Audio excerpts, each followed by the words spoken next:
Good morning, friends. Sorry I'm so late. I actually was having technical difficulties. My microphone wasn't working, but I got it taken care of. I think I just had too much going on. And after unplugging, reboot, trying all kinds of things, I finally figured it out. So we're a little late this Sunday morning. I hope you're having a wonderful weekend.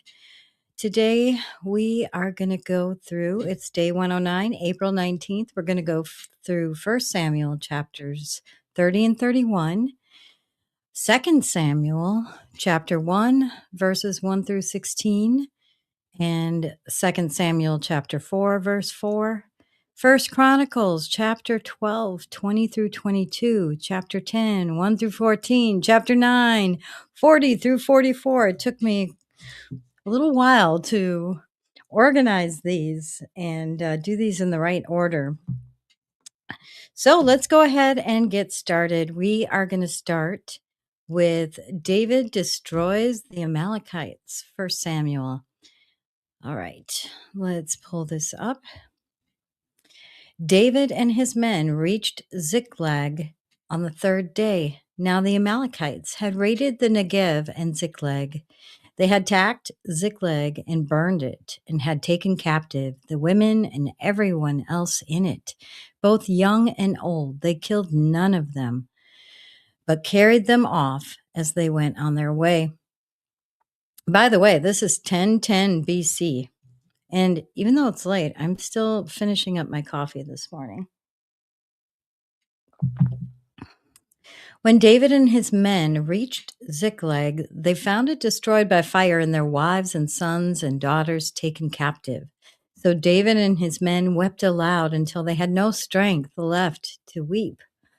David's two wives had been captured, Ahinoam of Jezreel and Abigail, the widow of Nabal of Carmel. David was greatly distressed because the men were talking of stoning him.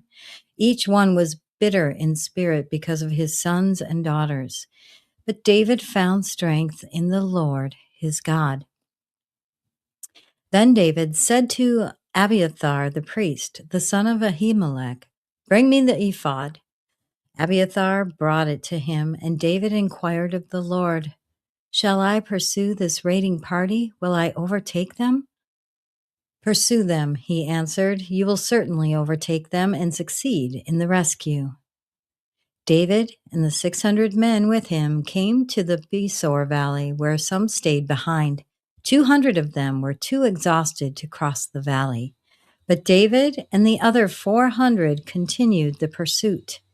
They found an Egyptian in a field and brought him to David. They gave him water to drink and food to eat, part of a cake of pressed figs and 2 cakes of raisins.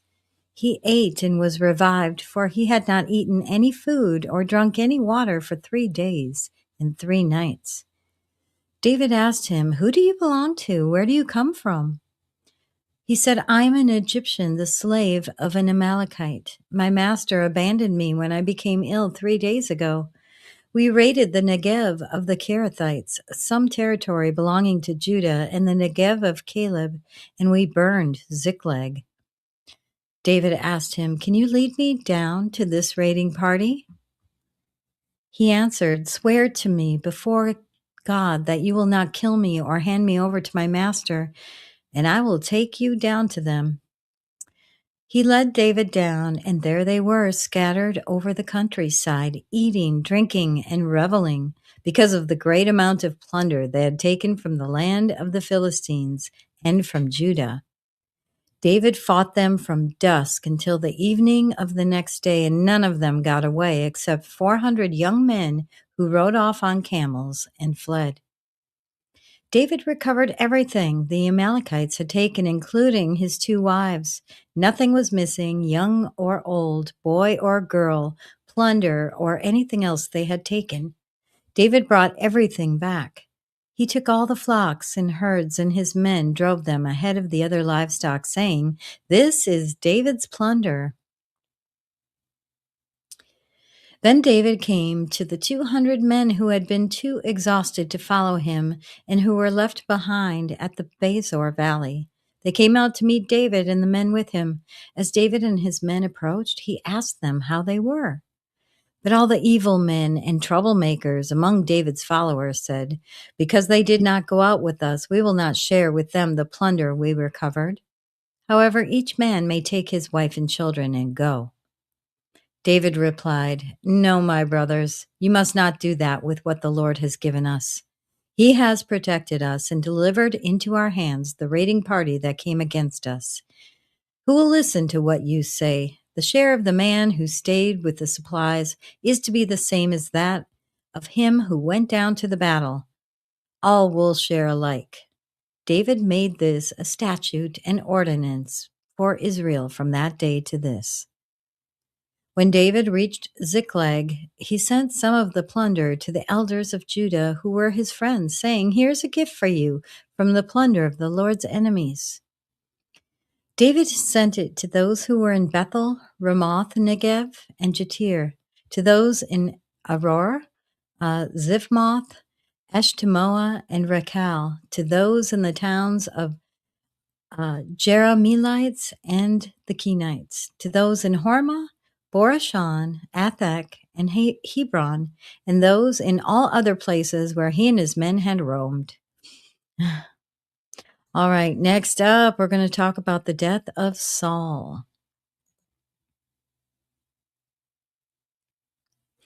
Now the Philistines fought against Israel. The Israelites fled before them, and many fell dead on Mount Gilboa. The Philistines were in hot pursuit of Saul and his sons, and they killed his sons Jonathan, Abinadab, and Malchishua. The fighting grew fierce around Saul, and when the archers overtook him, they wounded him critically. Saul said to his armor-bearer, "Draw your sword and run me through, or these uncircumcised fellows will come and run through me and abuse me." But his armor-bearer was terrified and would not do it. So Saul took his own sword and fell on it. When the armor-bearer saw that Saul was dead, he too fell on his sword and died with him. So Saul and his 3 sons and his armor-bearer and all his men died together that same day. When the Israelites along the valley and those across the Jordan saw that the Israelite army had fled and that Saul and his sons had died, they abandoned their towns and fled. The Philistines came and occupied them. The next day, when the Philistines came to strip the dead, they found Saul and his 3 sons fallen on Mount Gilboa. They cut off his head and stripped off his armor, and they sent messengers throughout the land of the Philistines to proclaim the news in the temple of their idols and among their people. They put his armor in the temple of the Ashtoreths and fastened his body to the wall of Bethshan. When the people of Jabesh Gilead heard what the Philistines had done to Saul, all their valiant men marched through the night to Bethshan. They took down the bodies of Saul and his sons from the wall of Bethshan and went to Jabesh, where they burned them. Then they took their bones and buried them under a tamarisk tree at Jabesh, and they fasted 7 days. Next up, Jonathan's descendants.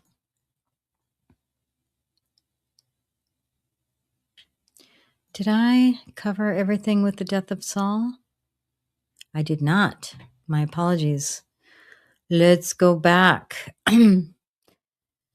All right, I skipped First Chronicles. Sorry about that. Now the Philistines fought against Israel. The Israelites fled before them, and many fell dead on Mount Gilboa.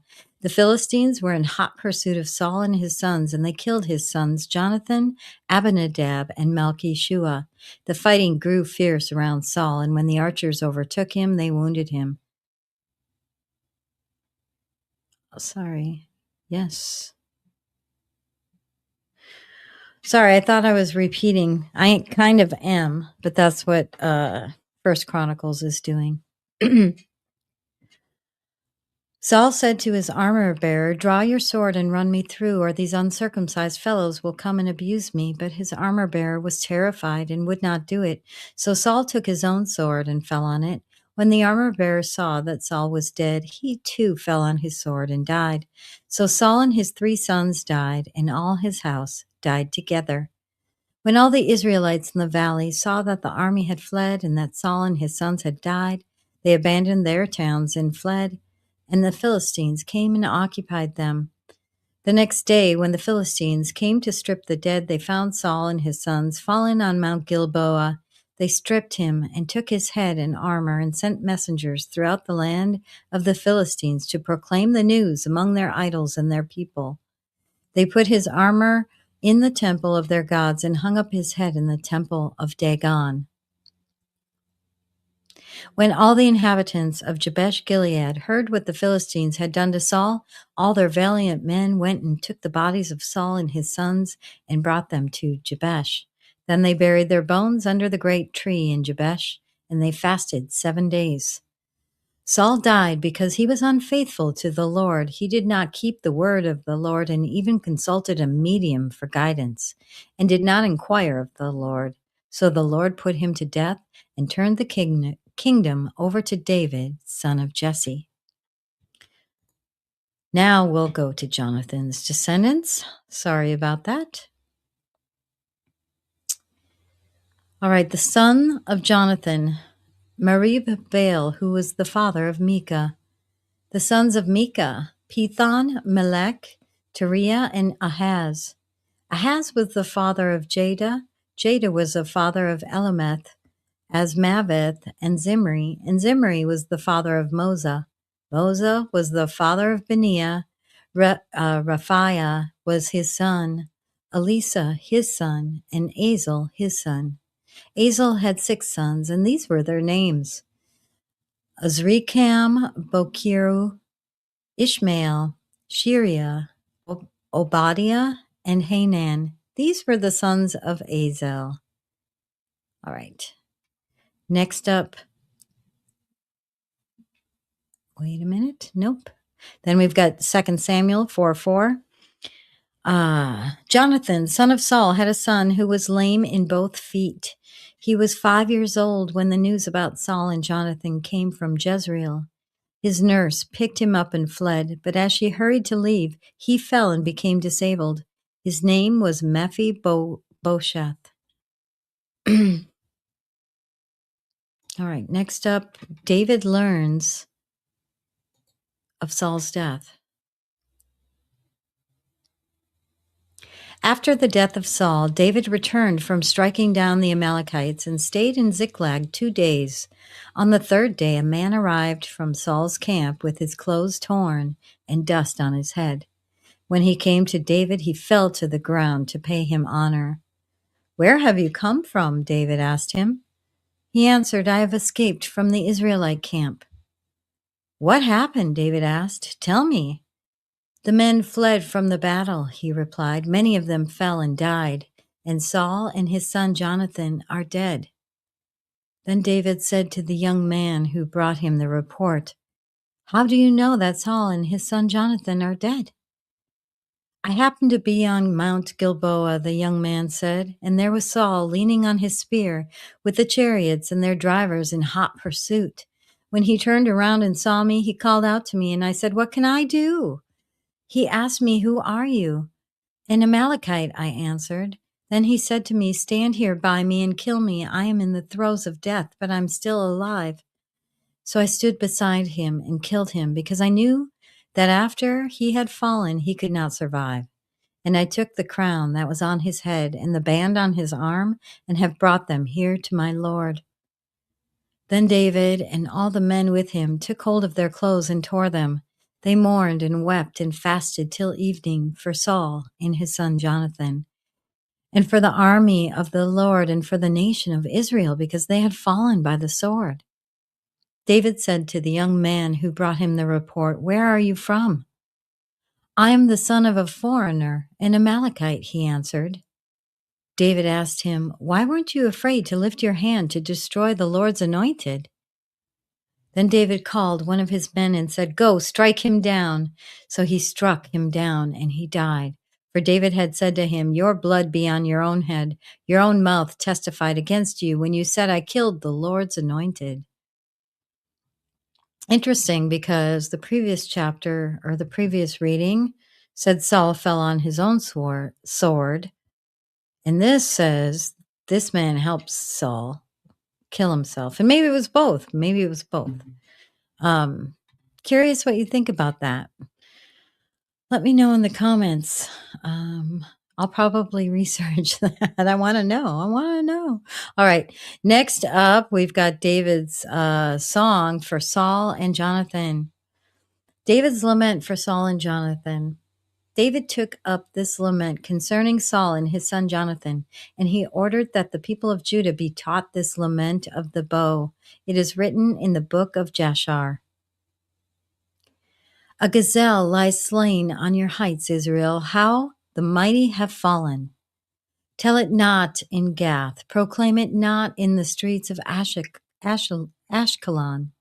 Lest the daughters of the Philistines be glad, lest the daughters of the uncircumcised rejoice. Mountains of Gilboa, may you have neither dew nor rain, may no showers fall on your terraced fields. For there the shield of the mighty was despised, the shield of Saul no longer rubbed with oil. From the blood of the slain, from the flesh of the mighty, the bow of Jonathan did not turn back, the sword of Saul did not return unsatisfied. Saul and Jonathan, in life they were loved and admired, and in death they were not parted. They were swifter than eagles, they were stronger than lions. Daughters of Israel, weep for Saul, who clothed you in scarlet and finery, who adorned your garments with ornaments of gold. How the mighty have fallen in battle. Jonathan lies slain on your heights. I grieve for you, Jonathan, my brother. You were very dear to me. Your love for me was wonderful, more wonderful than that of a woman. How the mighty have fallen. The weapons of war have perished. All right. That concludes day 109. Thank you so much for joining. Please be sure to like so it gets out to more people and subscribe so you can get informed when I go live. Have a wonderful and blessed day. We'll see you tomorrow for day 110. Bye-bye.